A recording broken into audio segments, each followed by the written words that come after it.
Hi everyone, and welcome back to my sewing channel. I am Cynthia and I am in my sewing room once again, which is still a mess, but that's a story for another time.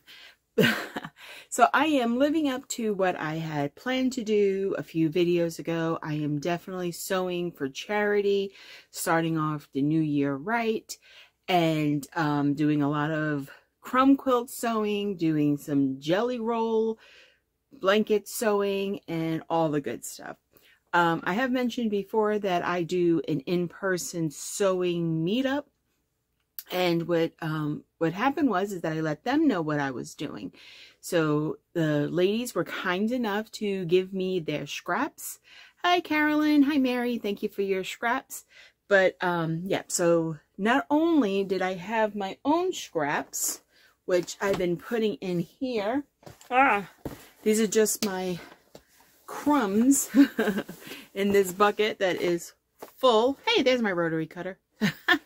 So this is full of scraps for crumb quilting, but also Carolyn and Mary from my in-person sewing group also gave me some of their crumbs. Well, they're scraps. They're not necessarily crumbs. There were some that was almost like a fat quarter-ish size, so that was good. I'm going to cut that up into my 4.5 square squares and also my 2.5 squares. And I'll put them in, separate them in my buckets that I've shown previously in, I think, my Oh My Scraps video, which I'll put a link below for that. So this is what they sent me. And so a couple of days ago, I was going through it, and I noticed that, at least with Carolyn's scraps, she gave me a lot of 2-inch strips. So as I was going through them and, you know, separating them and all that, I gathered all my 2-inch strips together, and I was like, hey, why not make a jelly roll blanket with that? So what I did is I spent the next couple of hours sewing all of those 2-inch strips into like a jelly roll fashion. And I started to make, you know, jelly roll blanket. I don't know if everyone is familiar with that. What you do is you just take the squares, you make it into a jelly roll, and then you take the end of your jelly roll, sew it to the beginning of the jelly roll, then you sew down, and then you cut the end where you have the fold, and now you have 2 rows. And then you do the same thing. You take the bottom, you put it to the top, sew it down, cut off where it folds. Now you have 4, and so on, and so on, and so on. So what I did is I decided, oops. All right, let me just put this down before I have an avalanche. Okay, we're safe now. We're safe from potential disaster. Okay, so what I did is I'm going to insert some video of me putting it together. I have actual action footage. So I'm going to put that in now. Okay, so this is where I'm at right now with my Scrappy Quilt Jelly Roll edition, I guess. I have 4 rows and then a long strip. So I'm going to take the bottom of this strip and I'm going to attach it to these 4 rows and then have 8 rows. And we'll see how wide that is.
to the bottom here, since it's a fold and we don't want it to be a fold, we're just going to cut it.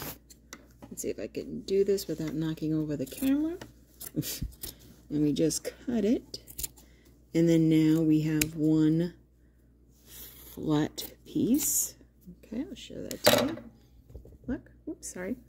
And we have now one flat piece, and we're going to sew it up to the end.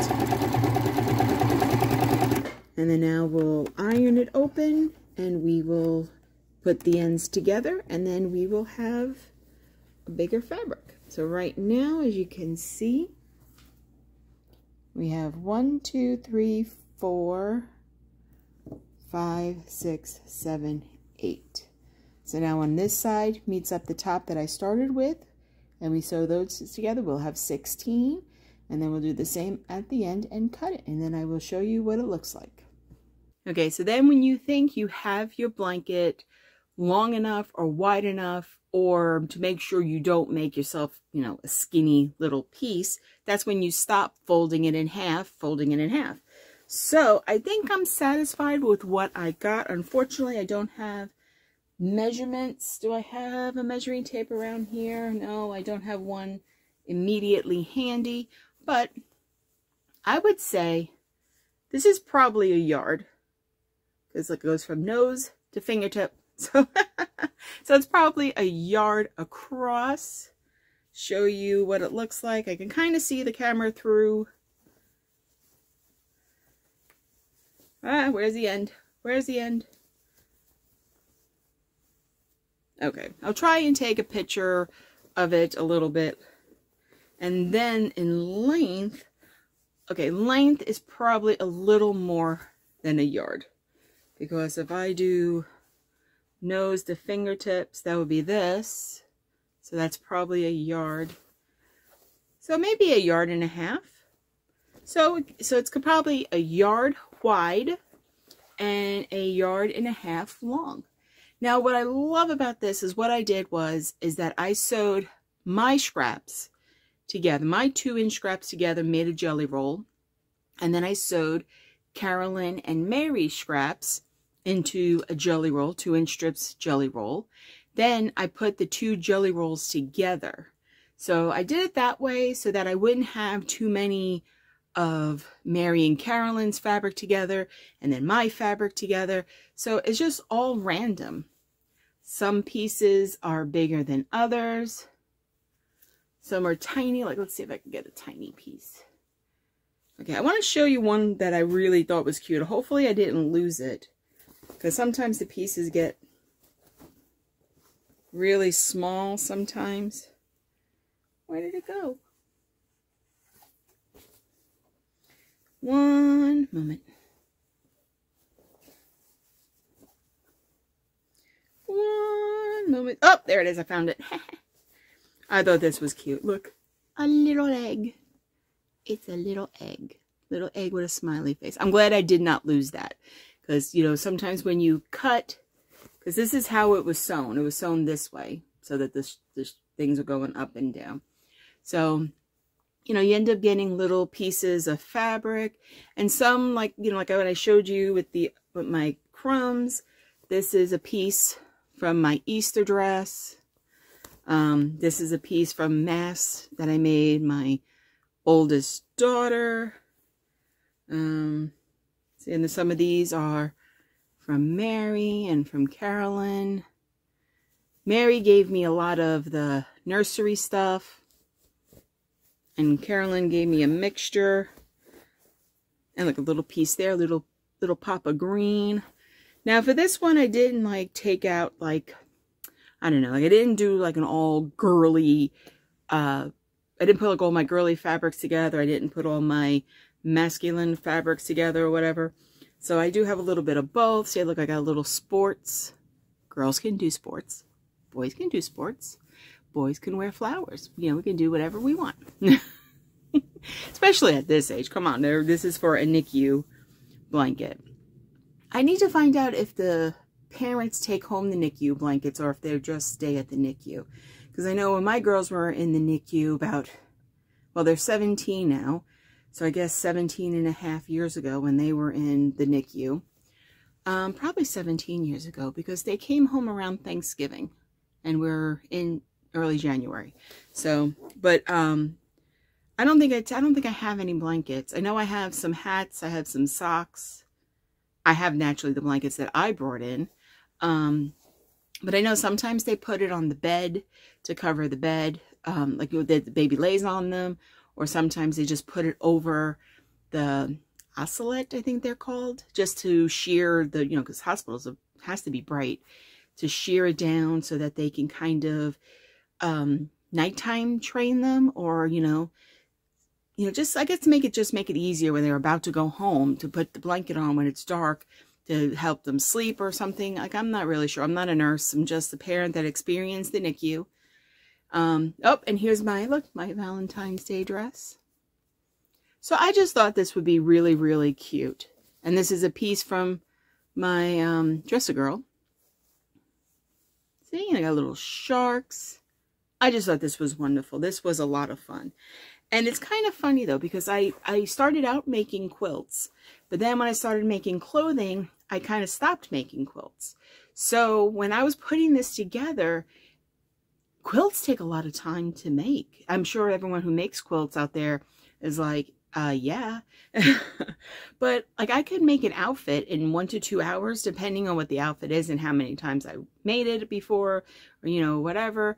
But this, I was sitting at the kitchen table having a lot of fun placing these together and cutting up into 2-inch strips, whichever wasn't cut up yet. And like 3 or 4 hours went by and I was like, wow. And I really didn't have that much. But once you get them in the jelly roll and you start folding and sewing, folding and sewing, it kind of comes out pretty quickly. So this is one top, I think, done. What I may do is to break up the busyness of this quilt top, is to do a border, like some solid color border. Maybe I'll just do some white or tan muslin fabric, or yeah, because I really don't have anything solid really, or enough of it, but we'll see. So this is my progress so far. When I have plenty of scrap batting that I'm going to cut up and sew together to make the back. So that's what I have for, this is my jelly roll. So it's a little different direction than what we have discussed. But then I also have some crumb pieces that I did, and they should be in here, I think. I will post some pictures of some of the crumb pieces that I've been working on. Crumb quilting takes a lot more time. I don't know, I find it very hard to be random.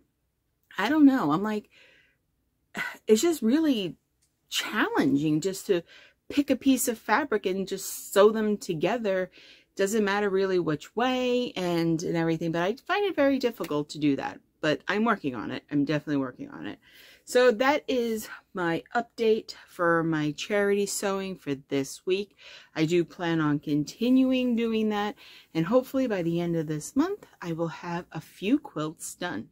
A friend of mine, Carolyn, that in my sewing group, I definitely am going to be going to her for advice if I get stuck. But I used to do quilts. That's how I started sewing, was quilts. I thought clothing would be much more challenging.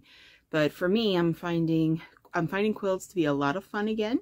But it is time consuming, so I have much respect for all you quilters out there. That is for sure, especially if you're following an actual pattern and need to cut pieces of a certain size and put them together in a certain order. That definitely takes longer than what I was doing. But like, once the jelly roll was put together, sewing the jelly roll pieces together with the cutting and folding, that came together rather quickly. So that is all I have to really report for this week. Is just gonna keep working on getting my scraps together. Plus, now that I have other people giving me their scraps, even though I made this top and I also made some other squares with the crumb pieces, I think I have more scraps than I did before. So So I'm definitely going to be using them all and hopefully making plenty of blankets for the NICU, which is my goal. So thank you all for joining me today and sticking with me on my journey of Scrapalooza or scrap domination. I don't know. I don't know. Scrap-apocalypse? I don't know. We'll call it something, I guess. But I guess this will be a series. So if you would like to come back and see what else I'm making with my scraps, or see how I'm coming along with my goal of making blankets for the NICU, please subscribe to this video. Give it a thumbs up if you enjoyed watching it. That helps me out a great deal. And it also exposes my videos to possibly new people to come and find me. I do have a goal at the end of hopefully this year to get 1,000 subscribers. I am halfway there. I'm trying to do a video every week if possible, and trying to organize my craft room. I have a lot of goals this year. It's definitely to organize my craft room so I can get in here and sew, and to do a lot of charity sewing, that's for sure. And also to make clothing for myself, of course, and for my daughters, and for everybody involved. So thank you for joining me today. I hope to see you again soon. So please subscribe so you don't miss any of my videos. And I hope where you are, the sun is shining. I hope your family is healthy. And I hope you have time to be creative every day, even if it's just for a little bit.